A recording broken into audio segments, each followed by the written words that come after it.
آیا شما میدونین که تمام مهاجران را به دام غلطانده و به کنج زندان برده ایستادند؟ از همه شما احترامانه خواهش میکنیم تا با آخر نوار تماشا نموده و به تمام مهاجران دور وطن و به نزدیکان آنها ارسال نمایید تا از این دامها سخت احتیاط کنند و حیات خود را نسوزانند.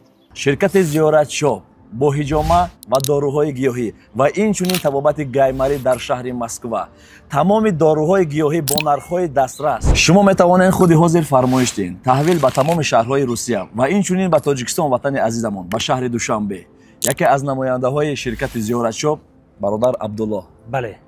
طول 2 ماه اخیر می شود که اکثریت مهاجران را تهمت کرده و به کنج زندان برده ایستادند. یعنی پسته‌وا کرده ایستادند. با چی؟ یکم با زنهای فاحشه. نظر کنین مهاجران عزیز، امروزها چقدر زنهای فاحشه برای شما تماس میبرند، شناسایی پیدا میکنین، به خونهشون دعوت میکنین یا اینکه به جای کار شما میبیاین. بعد همخوابگی کردن یکم آنها بیمار هستند.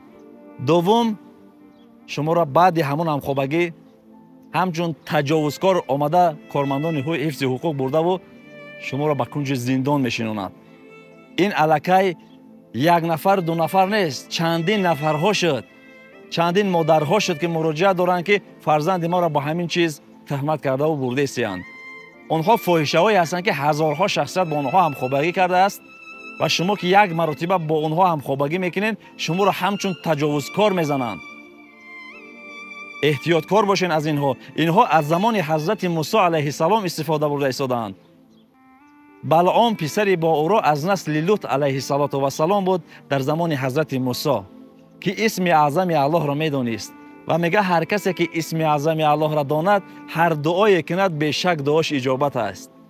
وقتی که بلعام خواست قوم موسی را از بین برد تمام کار کرد، از دستش چیزی نآمد و از زنهای فاحشه استفاده برد. آنها را لباسهای عریان پوشانده و به قوم حضرت موسی روان کرد و آنها خواستند دست بر زنا زدند و الله بالاشون غضب کرد و کسلی طاعون را برای آنها داد که انا همون کسلی طاعون امروز کسلی ویج سپیت ای همون زمان تا این زمان آمده.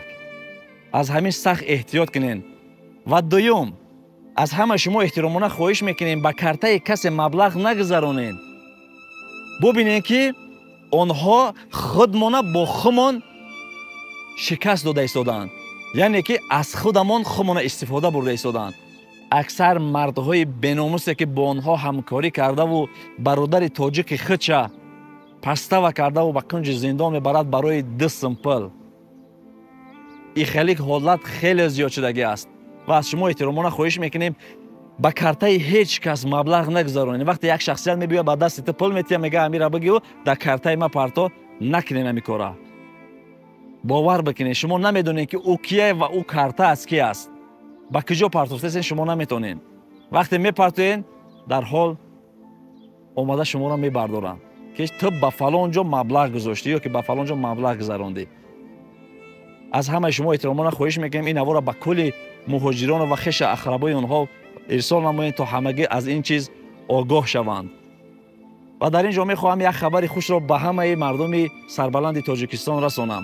آیا شما میدانید که تیک تاک برای هر یک تماشابین مبلغ زیاد داده شده است؟ یعنی که در تیک تاک مانتیزاسیون فعال شدگی است.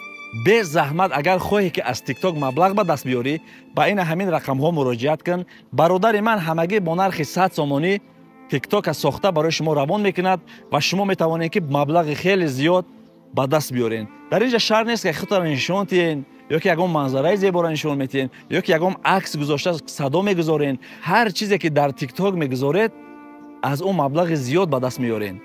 تیک تاک کارش خیلی آسان است. 1 دقیقه یک نوار گرفته یک منظره زیبا را گذاشتن میگیرین. از همین شما پول زیاد به دست میارین یا یکم کودکا بازی میکنن همونها را به نوار گرفته میگذارین. این فرصت رو از دست ندهین. بین همین رقم ها مراجعت کنین. همگی با نرخ 100 سومان ساخته برای شما روان میکنیم. نفرانی که میخواهند بلاگر شوند و چهره خود را مشهور سازند به همین رقم ها مراجعت کنین. ما با شما وعده میتیم در 1 ماه چهرهتان را مشهور کرده و یک بلاگر موفق از شما آماده میسازم. من با شما رولیک و فیلم ها آماده میکنم در تمام شبکه‌های اینترنتی نشر میسازیم. ما امید دارم که در 1 ماه یکی از بلاگران موفق گشته و چهره مشهور خواهد شد و حتی میتونیم که سرگذشت شما رو روی نوار آوریم. هر کسی که میخواد سرگذشت فیلم گیرد یا رولینگ سازد به همین رقم ها مراجعت کنین، ما آماده میسازیم.